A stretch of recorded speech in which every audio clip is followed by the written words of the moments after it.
నిర్మించిన వాడు, అతనికి జీవాన్ని ఇచ్చినవాడు దేవుడు. 139వ కీర్తన 13లో దావీదు రాజు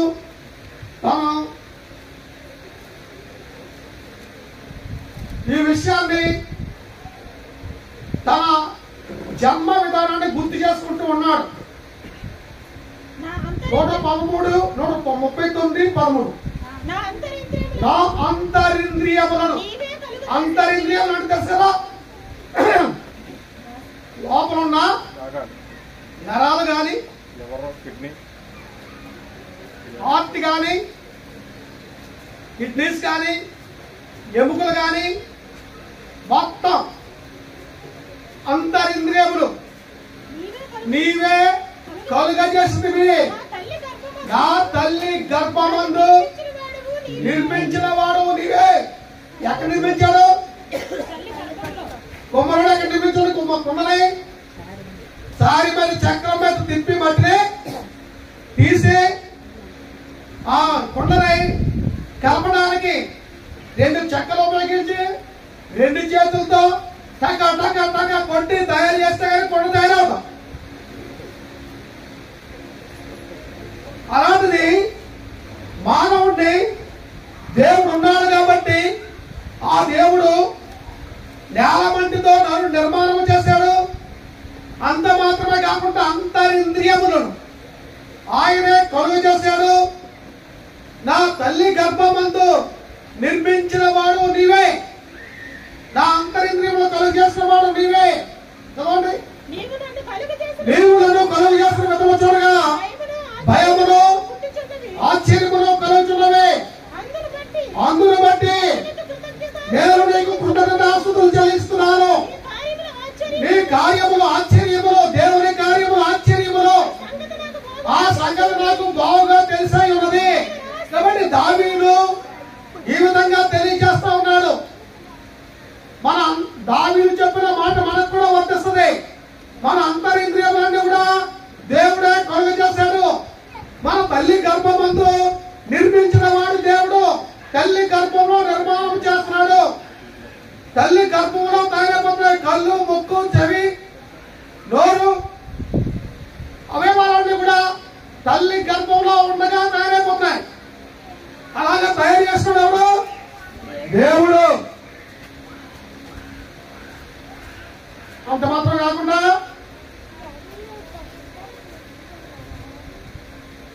మానవుడు ఒకటి సృష్టి అయితే ఆధారం దేవుడు ఉన్నాడని చెప్పడానికి, 2 మానవుడైతే, 3 యేసుక్రీస్తు ప్రభు. యేసుక్రీస్తు ప్రభు గురించి ప్రత్యేకంగా చెప్పక్కర్లేదు. ఇప్పుడు చాలా రకాల వారు బయలుదేరి పుస్తకాలను కూడా మార్చేస్తారు. మేము చదివిన పుస్తకాల్లో క్రీస్తు పూర్వము, క్రీస్తు శకమని ప్రతి దానికి ఉండాలి.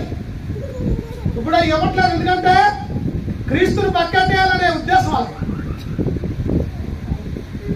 క్రీస్తు పూర్వము, క్రీస్తు శకము అనే మాట వినియోగించేవారు. యోహాను సువార్త 1:18లో యేసుక్రీస్తు వారు మాట్లాడిన మాట చెప్తున్నాడట. ఎవరునో ఎప్పుడైనానో చూడలేదు. యోహాను గారు చెప్తున్నారు యేసు గురించి, తండ్రి గురించి చెప్తున్నారు యోహాను గారు. తండ్రి రొమ్మున ఉన్న ఆత్మీయ కుమారుడే యేసుక్రీస్తుని బయలుపరిచాడు. కాబట్టి యేసుక్రీస్తు తండ్రిని బయలుపరిచాడు. తండ్రి ఎలా ఉంటాడో, దేవుడు ఎలా ఉంటాడో ఎవరికి తెలియదు. యేసుక్రీస్తు ఈ లోకానికి రావడం ద్వారా తండ్రి ఎలా ఉంటాడో, లేక దేవుడు ఎలా ఉంటాడో తెలియజేశాడు. కాబట్టి యేసుక్రీస్తు ఈ లోకానికి వచ్చాడని రుజువు. యేసుక్రీస్తుని అన్యాక్రాంతంగా చంపించి వేశారు.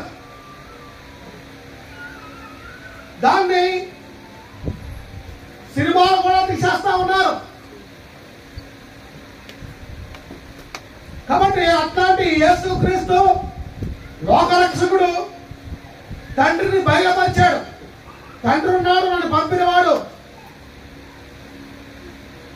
కాబట్టి మూడో రుజువుని ఆధారం ఒకటి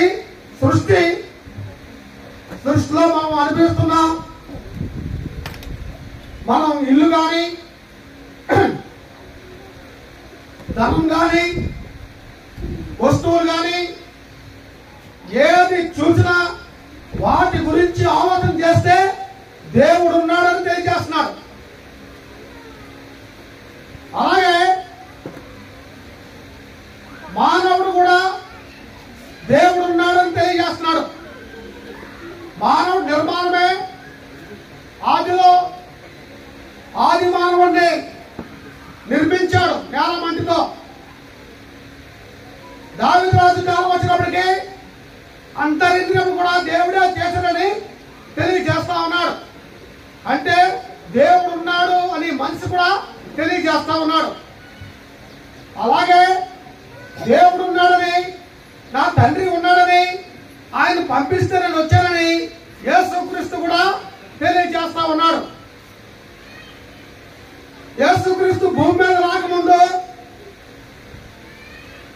4000 సంవత్సరాలు జరిగినాయని, యేసుక్రీస్తు భూమి మీద మానవుడిగా వచ్చిన తర్వాత ఇప్పుడు మనం వేసుకున్న తారీఖు 2025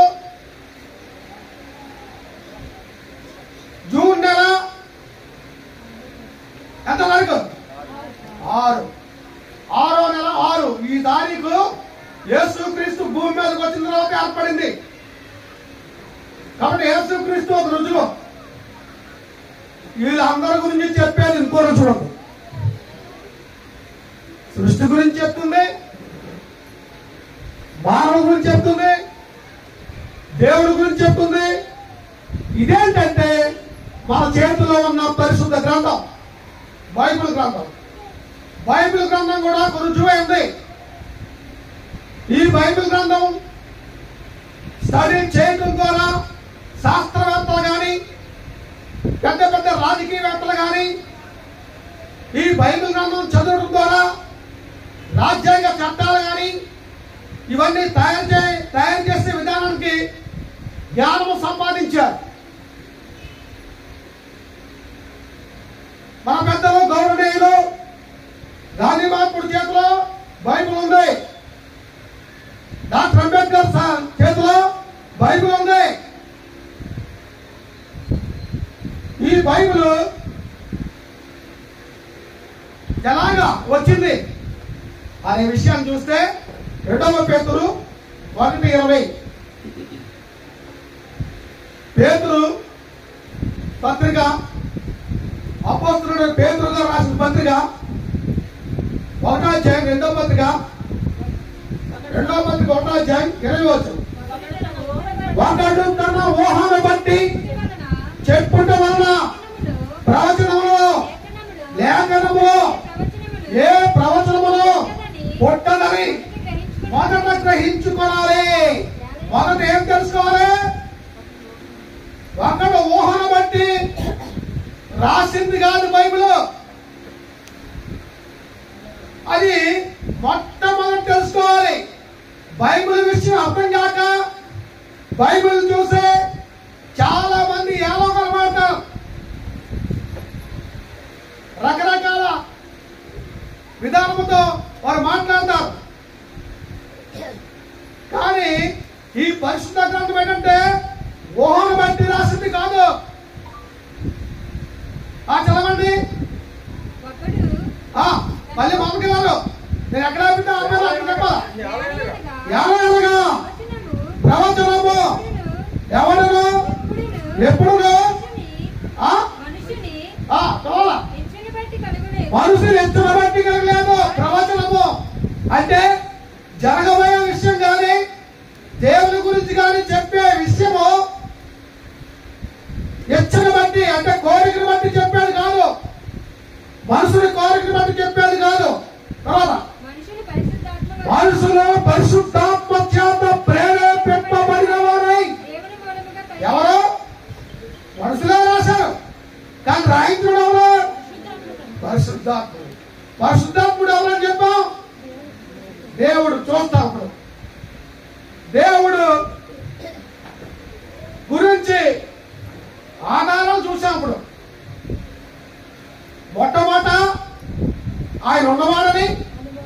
యేసుక్రీస్తు యుగయుగములో ఉండేవాడని, పరిశుద్ధాత్మ నిత్యము ఉండేవాడని, వాళ్ళ ముగ్గురిని ఎవరు సృష్టించలేదని స్వయం పౌలని గ్రంథం తెలియజేస్తా ఉంది. ఈ గ్రంథము రాయించిన వాడు పరిశుద్ధాత్ముడు. నిత్యము ఉండేవాడా కాదా? నిత్యము ఉండేవాడు పరిశుద్ధాత్ముడు. కాబట్టి నిత్యము ఉన్నాడు. కాబట్టి ఈ ఆది కాండం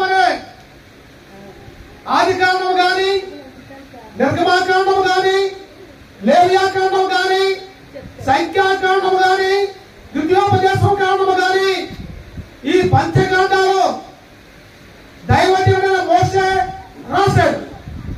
మోషే చేత పరిశుద్ధాత్ముడు రాయించాడు.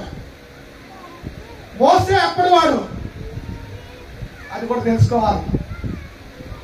మోషే ఎప్పటి వాడు మనం చూస్తాం. అయితే మోషే కాలానికి 2500 సంవత్సరాలు ముందు జరిగిపోయాయి. ఆ 2500 సంవత్సరాల క్రితము ఆ తర్వాత మోషే పుట్టాడు. మోషే పుట్టిన తర్వాత మోషే పుట్టేటప్పటికి మగపిల్లలు చంపేయడానికి రాజు ఆజ్ఞ ఇచ్చాడు. రాజుగారి యొక్క కుమార్తె దగ్గరే పెంచబడ్డాడు. 40 సంవత్సరాలు 40 సంవత్సరాలు మిద్యాను దేశం వెళ్ళిపోయాడు. 80 సంవత్సరాల తర్వాత దేవుడు పిలిచి ఐగుప్తులో ఉన్న ప్రజల బాధ చూశాను, వాళ్ళు విడిపించుకొని రావాలని పంపించాడు. అప్పుడు ఈ పంచకాండాలు రాశాడు. ఆయనకి ఏమైనా తెలుసా? అది మోషేకి తెలియదండి. అప్పుడు ఏం జరిగిందాం? 2500 సంవత్సరాల క్రితం ఏం జరిగిందో మనకు తెలుసా? మనం తెలుస్తుందండి? తెలీదు. రాయించినాడు అప్పుడు ఉన్నాడా? పరిశుద్ధాత్మ అప్పుడు ఉన్నాడు కదా? ఉన్నాడు. కాబట్టి పరిశుద్ధాత్మ అప్పుడు ఉన్నాడు కాబట్టి రాయించాడు. పరిశుద్ధాత్ముడు మోసేశాడు.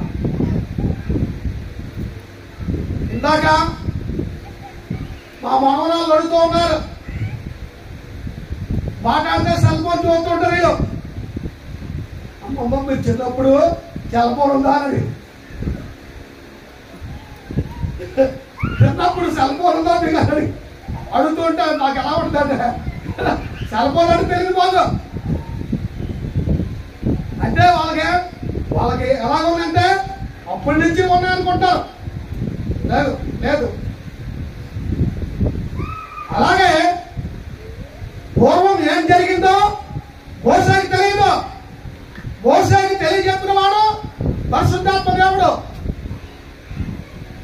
కాబట్టి అలాంటి గొప్ప గ్రంథం ఇది. దేవుడు అనే మాటలో ఈ ముగ్గురు ఉన్నారు. ఎవరు? తండ్రి అయిన యెహోవా దేవుడు, కుమారుడైన యేసుక్రీస్తు వారు, పరిశుద్ధాత్మ దేవుడు. ఈ ముగ్గురు ఉన్నారు. వారికి ఉండే లక్షణాలు ఏంటంటే సర్వశక్తిమంతులు. యెహోవా దేవుడు సర్వశక్తిమంతుడు. ఆదికాండం 17 అధ్యాయం ఉంటుంది, చూసుకోండి తొందరగా. ఆదికాండం 17 అధ్యాయం 1-2 వచనాలు చదవండి. అబ్రహాము 99 ఏళ్ల వాడైనప్పుడు ప్రత్యక్షమై, నేను సర్వశక్తి గల దేవుడును, నా సన్నిధిలో నడుచు నిందారహితుడు ఉండు. కాబట్టి దేవుడు సర్వశక్తి మంతులను గ్రహించాలని దేవుని సేవకుడుగా మీకు తెలియజేస్తా ఉన్నా. దేవుడు సర్వశక్తి మంతుడు. 199లో చెప్తున్నాడు, మీదటి నీ దగ్గరికి వస్తాను, నీకు సంతానం ఇస్తానని చెప్పే మాటలో చెప్పబడిన మాటలు. నేను సర్వశక్తిగా దేవుడును. అయితే నువ్వేం చేయాలంటే నిందారహితుడిగా జీవించాలి.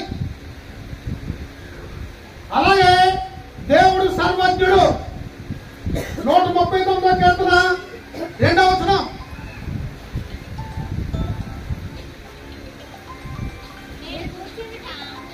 కూర్చుంటున్నా నేను లేచున్నా నీకు తెలియదు. నాకు తలంపు పుట్టక మునిపే నీవు నా మనసు గ్రహిస్తున్నావు. నా నడకను నా పడకను పరిశీలన చేస్తున్నావు. నా చర్యలన్నింటినీ నువ్వు బాగుగా తెలుసుకుంటున్నావు. యెహోవా మాట నా నాలుకకు రాకముందే అది నీకు పూర్తిగా మన లోపల నుంచి ఏమవుతుందో మనకు తెలియకముందే, మనకు కూడా తెలియదు. మనం తెలియకముందే దేవుడికి పూర్తిగా తెలుసు. కాబట్టి అందువల్ల సర్వజ్ఞుడు అని చెప్పబడుతుంది. దేవుడు అంటే అన్ని తెలుసుకోగలడు. 7వ వచనం చదవండి. నీ ఆత్మయాత్రలుండి నేను ఎక్కడికి పారిపోతాను, నీ సన్నిధి నుండి నేను ఎక్కడికి వెళ్ళిపోతాను. నేను ఆకాశం ఎక్కినా అక్కడ ఉన్నావు, పాతాళ మందు పండుకున్నా అక్కడ ఉండదు. ఆ వేకున్నా ఎక్కడ కట్టుకొని సముద్ర దిగంతంలోకి వెళ్ళిపోతున్నా అక్కడ నీ చేయి నన్ను పట్టుకుంటుంది. అంటే ఇదేంటి అర్థమవుతుంది. 7వ వచనం నుంచి సర్వాంతర్యామి, అన్ని చోట్ల ఉండగలవాడు దేవుడు. ఇలాంటి వచనాలు మొట్టమొదట మన ఇండియాలో బ్రాహ్మణ సోదరులకు తెలిసింది. అందుకే చరిత్రలో వాళ్ళు రకరకాల చరిత్రలు రాసి ఆ చరిత్రలో ఇందుగలడు అందులేడని సందేహం ఎలా ఎందెందు వెతికినా అందంతే గలడు సర్వోపగతుడని పెట్టారు. అంటే సర్వాంతర్యామి, అన్ని చోట్ల ఉండగలడు. నేనైతే ఎక్కడున్నాను, ఉప్పాగడ తర్వాత మద్దిలపాలెంలో ఉంటా. అక్కడ ఇక్కడ ఉండను. కాబట్టి దేవుడైతే అన్ని చోట్ల ఉంటాడు. అంతమాత్రం కాకుండా దేవుడు నిత్యుడు.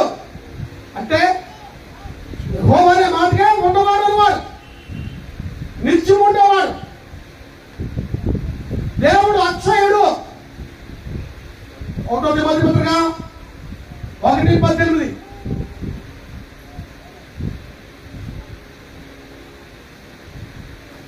15 చూసిన పర్లేదు. సకల యుగముల్లో రాజాయండి అక్షయుడు. అంటే క్షయము కానివాడు, మానవుడు క్షయమైన వాడు. ఎప్పుడు పుట్టుక మంటలో తెలియదు. 2012 చచ్చిపోవాలి, ట్రైన్ కంపెనీ యాక్సిడెంట్ అయింది. ఎప్పుడు ఎలా అవుతుందో తెలియదు. ఈ సత్య సువార్త తెలియజేయడానికి దేవుడు నన్ను కాపాడని. నాకు యాక్సిడెంట్ జరిగిన కొత్తలో నా పిల్లలు కానీ నా భార్య కానీ బయటకు వెళ్ళించేవారు కాదు సాయంత్రం. ఎందుకని సేవకుడి పని అంతా సాయంత్రం అండి, పగల కాదు. ఎందుకంటే పగల ఉద్యోగ ధర్మాలకు వెళ్ళిపోతారు, సాయంత్రం వచ్చి ఇళ్ళకి చేరతారు. ఆ సాయంత్రమే పని ఉంటుంది. ఎవరైనా ప్రార్థన పెట్టినప్పుడు సాయంత్రమే పెడతారు, అవునా కదా. ఎవరో ఏదైనా ప్రత్యేకమైన మీటింగ్స్ కానీ లేకపోతే ప్రత్యేకమైన బర్త్డే కార్యక్రమాలు, వివాహ కార్యక్రమాలు, ఇట్లాంటి కార్యక్రమాలు పగల పెడతారు. కానీ సహజంగా వాళ్ళు పెట్టేది సాయంత్రమే. 6 గంటలకు 7 గంటలకు పెడతారు, 9 గంటలకు అవుతుంది. 9 గంటల తర్వాత ఏదో అదంటారు ఇదంటారు భోజనం అంటారు, తప్పదు. అలాగే అదొక అరగంట గంట అయిపోతే అక్కడి నుంచి బయలుదేరితే మా ఇంటికి 11 చేస్తాం. నన్ను వెళ్ళకుండా ఆపడానికి ప్రయత్నం చేశారు కానీ నేను ఆగలా. ఎందుకని నేను ఒక్కడిని కాదు, నాతో దేవుడు ఉన్నాడు. నా నమ్మకం అది. కాబట్టి దేవుడు అన్ని చోట్ల ఉంటాడు. అక్షయుడు, నాశనము కానివాడు, నిత్యుడు, సర్వంతర్యామి, సర్వజ్ఞుడు, సర్వశక్తిమంతుడు, ఆత్మస్వరూపి, కంటికి కనబడ్డు మన దగ్గర ఉంటాడు. మనకు కనబడ్డు. దేవుడు చూడాలనుకుంటారా అని ఒక చనిపోయిన వారి జ్ఞాపకార్థ సభలో మాట్లాడుతున్నాను. ఆ సభకు ఇంచుమించు 500 కంటే ఎక్కువ మంది వచ్చారు. ఎవరు దేవుణ్ణి చూడాలనుకుంటున్నారు చేయొద్దన్నాను. ఇంచుమించు అందరూ ఎత్తేసారు. ఎవరు ముందుగా చచ్చిపోతారు చెప్పండి. అందరూ దించేశారు. మరి ఈ లోకం ఈ శరీరంతో ఉన్నవాడు దేవుడిని చూడలేడు. దేవుడు చూడకపోయినా నీ దగ్గరే ఉంటాడు. నువ్వు తలస్తే నిన్ను కాపాడడానికి సిద్ధంగా ఉన్నాడు. నువ్వు తలస్తే నిన్ను రక్షించడానికి సిద్ధంగా ఉన్నాడు. కాబట్టి అట్లాంటి వాడు దేవుడు. ఈ లక్షణాలు తండ్రి యెహోవా దేవుడుకున్నాయి, యేసుక్రీస్తుకున్నాయి, పరిశుద్ధాత్మకున్నాయి. కనుక దేవుడు అనే పదంలో ముగ్గురు వస్తారు. ముగ్గురు ఒకరు కాదండి, ముగ్గురు ఒకరు కాదు. తండ్రి దేవుడు తనంతా కూడా సంకల్పం, ప్లాన్స్.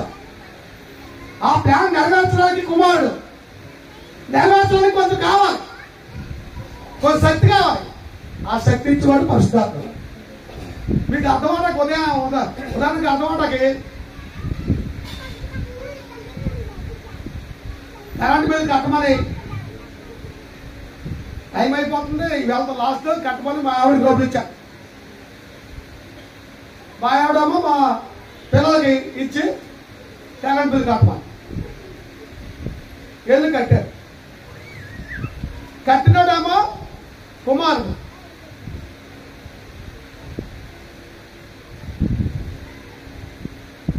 శక్తి ఇచ్చేవాడేమో పరిశుద్ధాత్ముడు, అంటే డబ్బులు ఇచ్చేవాడు. చేయించేవాడేమో తండ్రి. అర్థమవుతుందండి? అలాగే ముగ్గురు పనిచేస్తారు అందరిలోని కూడా. ఈ ముగ్గురు పనిచేస్తారు, కంటికి కనబడకుండా పనిచేస్తారు. ముగ్గురు ఒకడు కాదు. ముగ్గురు ఒకేసారి ఉన్న సందర్భాలు మనం చూడొచ్చు. అయితే ఏంటంటే సార్ యేసు దేవుడు కాదంటే దేవుడే. దేవుడు అనే మాట గురించి కొన్ని ఆలోచన చేద్దాం. కొలసీ పత్రిక 2:9 యేసుక్రీస్తు దేవుడు, దేవుడు ఒక్కడే అని చెప్పొద్దు కదా. మరి యెహోవా దేవుడు అంటారు, యేసు ప్రభు అంటారు, పరిశుద్ధాత్మ అంటారు. ఏంటి అని ప్రశ్నలు మనకు ఉంటాయి. యేసుక్రీస్తు దేవుడా కాదా అనే విషయాన్ని మీకు చూపిస్తున్నాను. దేవత్వం యొక్క సర్వ పరిపూర్ణత శరీరముగా యేసుక్రీస్తునందు నివసించున్నది.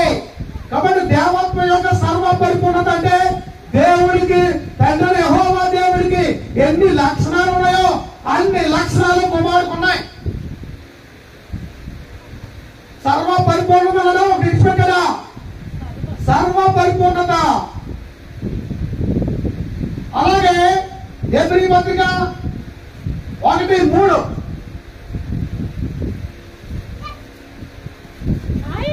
ఆయన మహిమ యొక్క తేజస్సులో తత్వం యొక్క మూర్తిమంతములో అయ్యుండే తన మహత్తు గల మాట చేత సమస్తమును నిర్వహించు పాపముల విషయంలో శుద్ధీకరణము తానే చేసి దేవతల కంటే శ్రేష్టమైన నామం పొంది వారికంటే శ్రేష్ఠుడై ఉన్నత లోకమందు అంటే పరలోకమందు మహామహుని యొక్క దేవుని కుడి పార్శ్వమందు కూర్చుండబెట్టాను.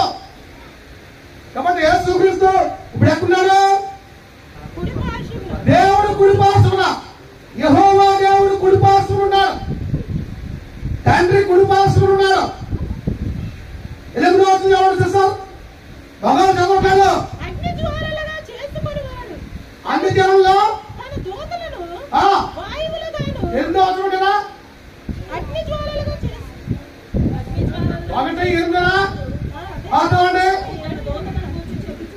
చెప్పుతున్నాడు. కానీ తన కుమారుని గురించి అయితే దేవా అంటే దేవుడే, దేవుడే అని చెప్తాడు. యేసు దేవుడు అంటారు. అర్థమవుతుంది మీకు? యెహోవా దేవుడు మాట్లాడిన మాట. తన కుమారుని గురించి అయితే చదవండి, దేవా నీ సింహాసనము నిరంతరముండును అంటే యెహోవా దేవుడు అర్థమవుతుందండి? తన కుమారుని గురించి దేవాన్ని సింహాసనం మీద ఉండు అని చెప్పేసి అంటాడు. అంటే ఇంకా యోహాను సువార్త 1:1 ఎప్పుడు చదువుతుంటాం? ఆది యందు వాక్యముండెను, వాక్యము దేవుని యందు ఉండెను, వాక్యము దేవుడై ఉండెను. అంటే వాక్యము ఎవరు? దేవుడు. ఆ వాక్యము 14 ఆ వాక్యము శరీరధారి అయి, అంటే దేవుడై ఉన్న వాక్యము శరీరముతో కృపా సత్య సంపూర్ణంగా ఈ లోకానికి వచ్చారు. చాలు చాలు. కాబట్టి వాక్యమైన పాట కూడా ఉంది. ఆ పాట పాడితే మనకు అర్థమవుతుంది. ఈ వాక్యమే నన్ను బ్రతికించెను, బాధలలో నన్ను విడిపించెను, కృపా శక్తి దయా శక్తి సంపన్నుడా వాక్యమై ఉన్న యేసు. ఎవరైనా వాక్యమై ఉన్న దేవుడు యేసుక్రీస్తు దేవుడు అనే వచనాలు మీకు చూపిస్తున్నాను. యెషయా గ్రంథం 9:6. యెషయా గ్రంథం 9:6. యారగా మనకు శిశువు పుట్టాను, మనకు కుమారుడు అనుగ్రహించబడను, ఆయన భుజం మీద రాజ్యభారం ఉంది, ఆశ్చర్యకరుడు, ఆలోచనకర్త, నిత్యుడైన దేవుడు, నిత్యులకు తండ్రి, సమాధానకర్తకు అధిపతి, ఆయనకి పేరు పెట్టమన్నాం. ఇవన్నీ బలవంతుడైన దేవుడా? బలవంతుడకు దేవుడు ఎవరండి? కుమారుడు. యేసుప్రభు పుట్టినప్పుడు మాటలే.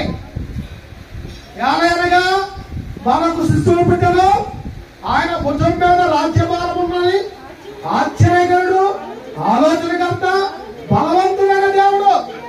అంటే ఈ గ్రంథం ఎవరు రాయించారని చెప్పుకున్నాము? రాయించడం ఎవరు? పరిశుద్ధాత్ముడు. అంటే యేసుక్రీస్తు గురించి పరిశుద్ధాత్మ ఏం చెప్తాడు? బలవంతుడైన దేవుడు యేసుక్రీస్తు. కాబట్టి ఇంకా మనం చూస్తే యోహాను సువార్త 10:33.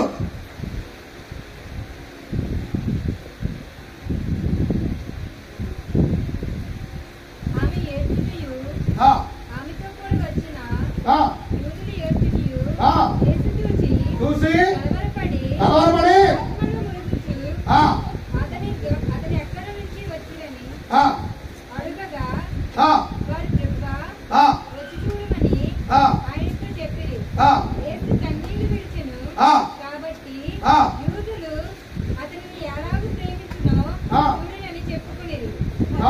ఎక్కడ చదువుతారమ్మా? 33 నేను చెప్పాను. 33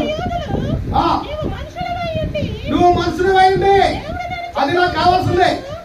నువ్వు మనుషుడు అయింది, దేవుడు అని చెప్పుకొచ్చున్నావు కనుక దేవదోషం చేస్తున్నామని ఇది ఒక తప్పు. యేసు ప్రభు నేను దేవుడే అని చెప్పాడు. ఎందుకని? తండ్రి నన్ను దేవుడు అని చెప్పాడు, పరిశుద్ధాత్ముడా దేవుడు అని చెప్పాడు. కాబట్టి దేవుడే అని చెప్తున్నాడని ఆయన బంధించి కొట్టారు. రామపత్రిక 9:6. రామపత్రిక 9:6.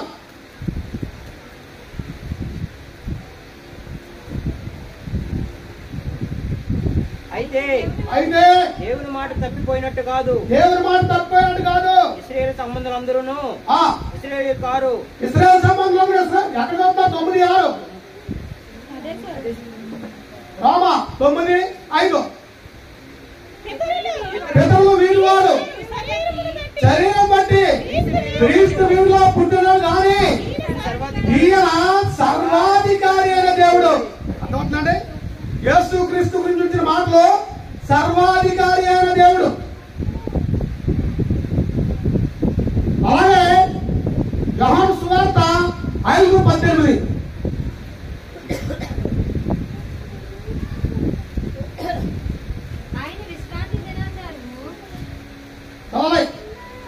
చదవండి, పూర్తి చదవాలి. మీరుట మాత్రమే కదా కాక సమానంగా చేసి దేవునితో సమానుడు అంటే ఇక్కడ ఏమర్థమవుతుంది? యేసుక్రీస్తు తండ్రి అయిన దేవునితో సమానుడు. అలాగే ఫిలిప్పీ 2:6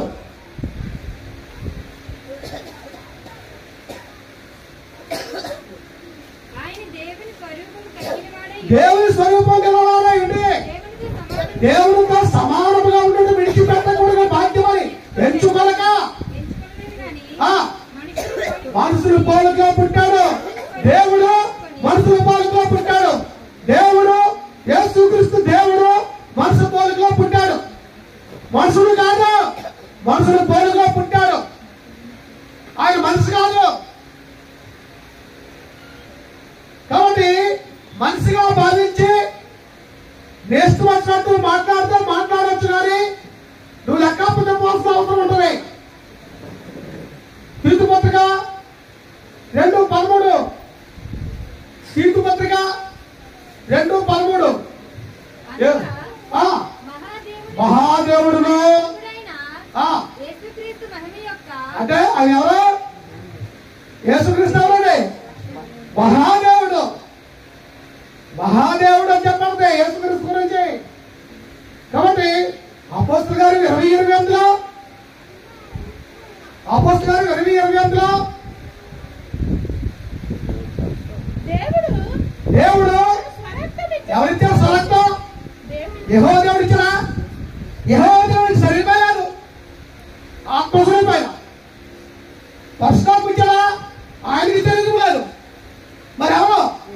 దేవుడు స్వరక్తం ఇచ్చి సంపాదించిన తన సంఘము. సంఘం ఎవరిదే? తనలే. ఈనాడు రూపస్తారు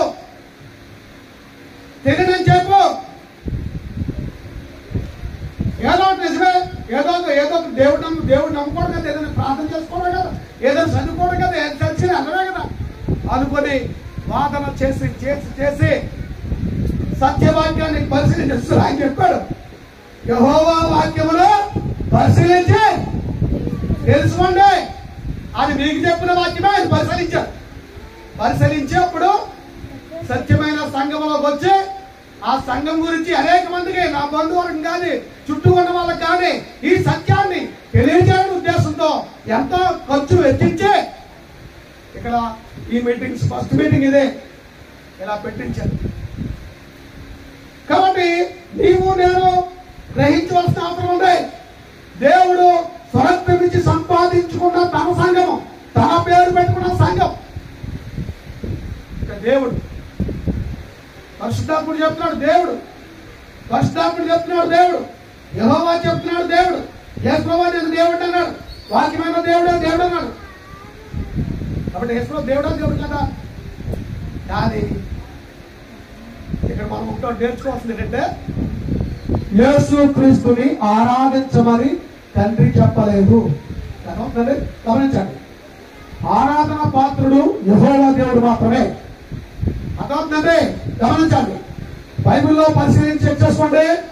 ఎక్కడైనా యేసుక్రీస్తుని ఆరాధించినట్టు తండ్రి చెప్పలేదు, పరిశుద్ధాత్మ చెప్పలేదు, యేసుక్రీస్తు కూడా చెప్పలేదు, అపోస్తలులు చెప్పలేదు, ఆదిమ క్రైస్తవులు చెప్పలేదు, నేటి క్రైస్తవులు కూడా చెప్పకూడదు.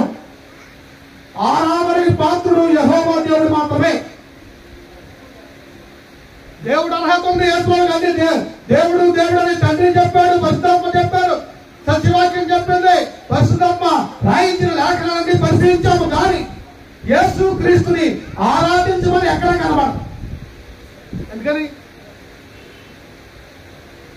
ఉదాహరణకి నేనేమైనా ఒక బాబుని ఆ దగ్గర ఉన్న వస్తువుని అడిగాడనుకోండి, ఏమంటాడు? మా నాన్న అడిగాడు, మా డాడీ అడిగినాడు. ఎందుకని? డాడీ ఉన్నాడు.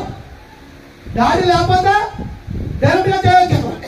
డాడీ ఉంటే చదువు తీసుకోవడం.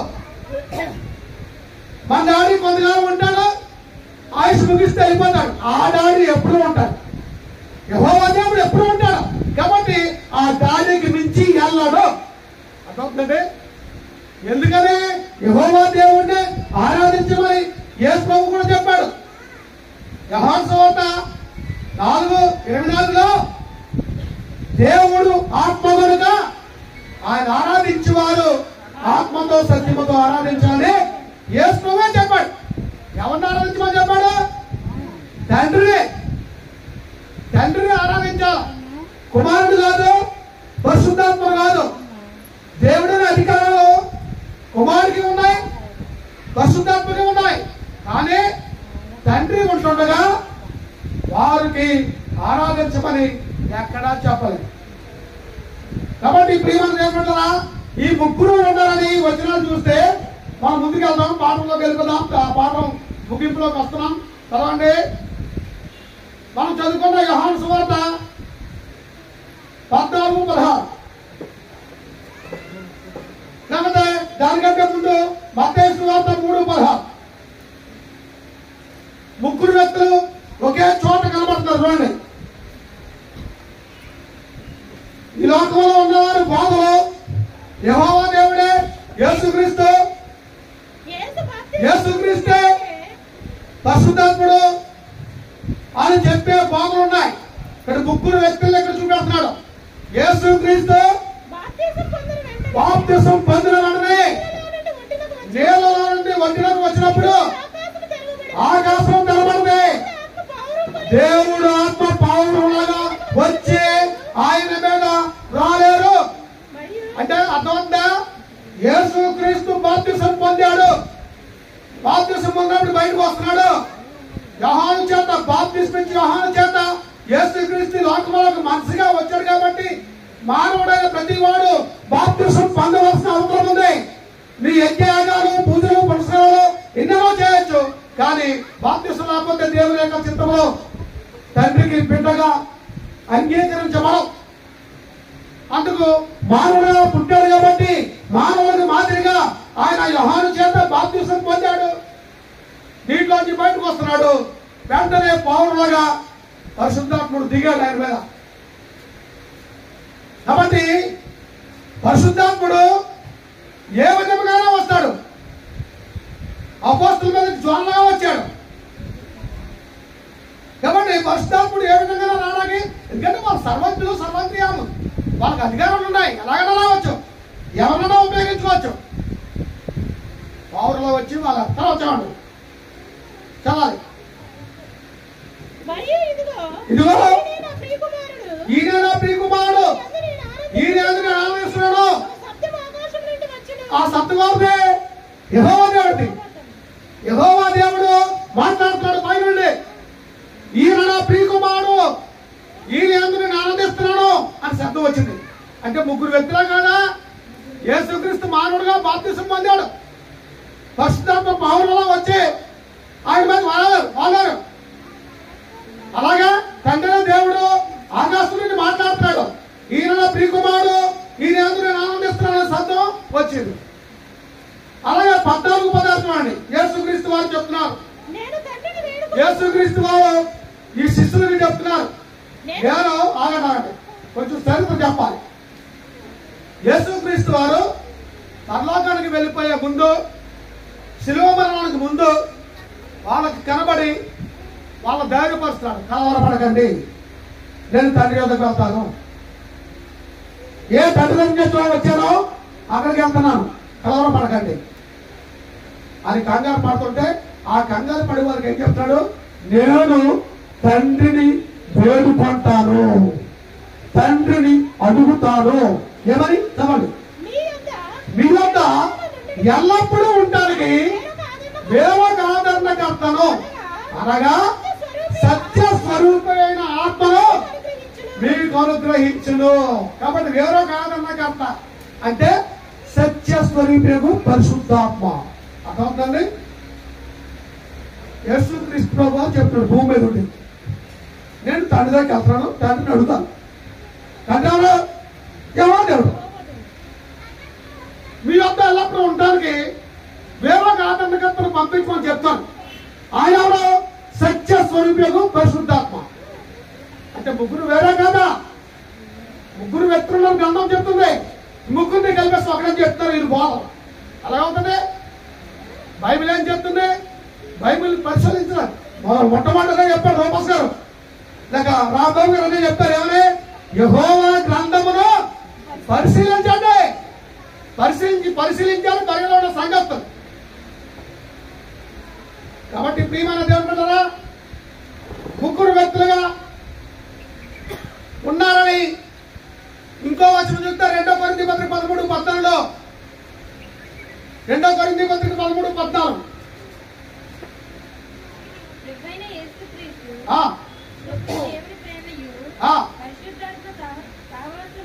యేసుక్రీస్తు కృప, దేవుని తండ్రి అయిన దేవుని ప్రేమ, పరిశుద్ధాత్మ యొక్క సహవాసం. ముగ్గురు ఉన్నారు లేదా?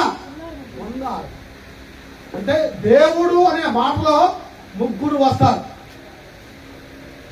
సందర్భాన్ని బట్టి మనం అర్థం చేసుకోవాలి.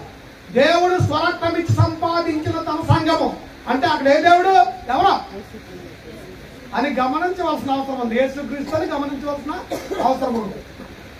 కాబట్టి అన్ని యెహోవా దేవుడే కాదు, అన్ని యేసుక్రీస్తే కాదు, అన్ని పరిశుద్ధాత్మే కాదు. కాబట్టి వీటన్నిటినీ తెలియజేసేదే పరిశుద్ధ గ్రంథం. వీటన్నిటి గురించి వివరణ ఇచ్చేదే పరిశుద్ధ గ్రంథం. రాయించిన వాడు పరిశుద్ధాత్మని, మొదటి గ్రంథం రాసినవాడు, మొదటి పుస్తకాలు రాసినవాడు మోసే అని, చివరి పుస్తకాలు రాసినవాడు యోహాను, అపోస్తలుడు యోహాను గారు రాసిన ప్రకటన. మధ్యలో 38 మంది అంటే 40 మంది టోటల్. ఈ గ్రంథం రాసిన వాళ్ళు 40 మంది. అందరూ ఒక టోటల్ కాదు, అందరూ ఒకే వయసులు కాదు. 1600 సంవత్సరాలు పట్టింది ఈ గ్రంథం పూర్తయ్యేటప్పటికి. మోసే నుంచి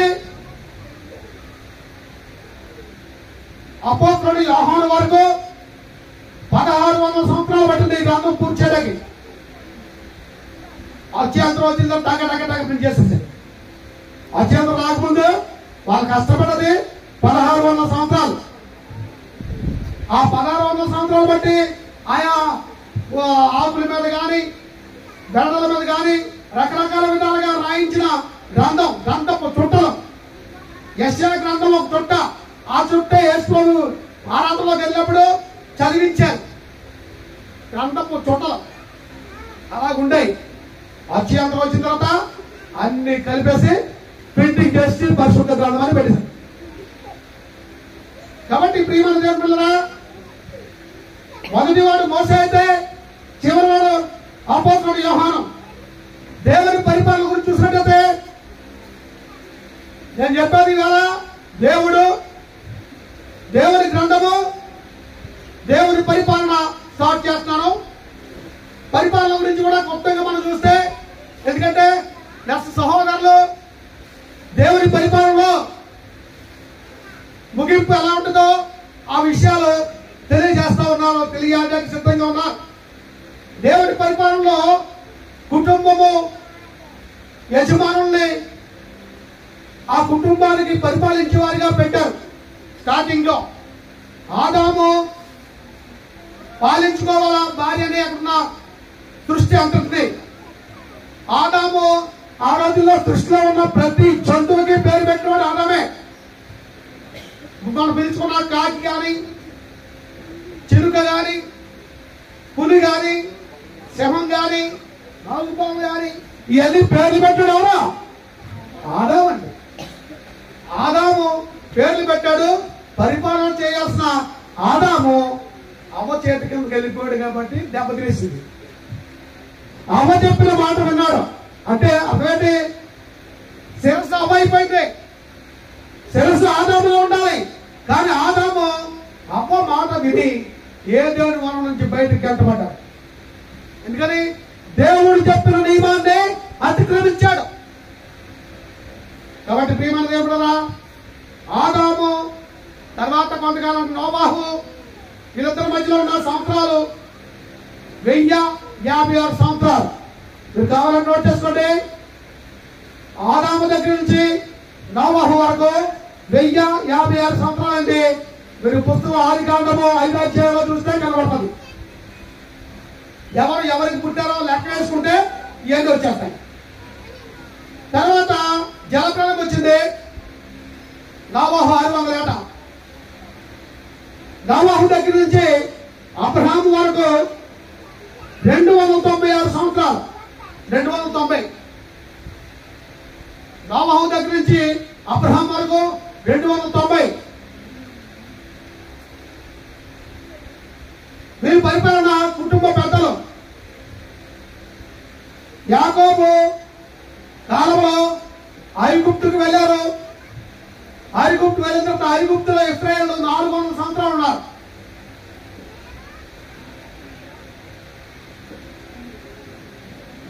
తర్వాత 40 సంవత్సరాలు ఇశ్రాయేలుని నడిపించి వచ్చాడు. మోసే చిన్న పొరపాటు వలన మోసేని ఆపేశాడు దేవుడు.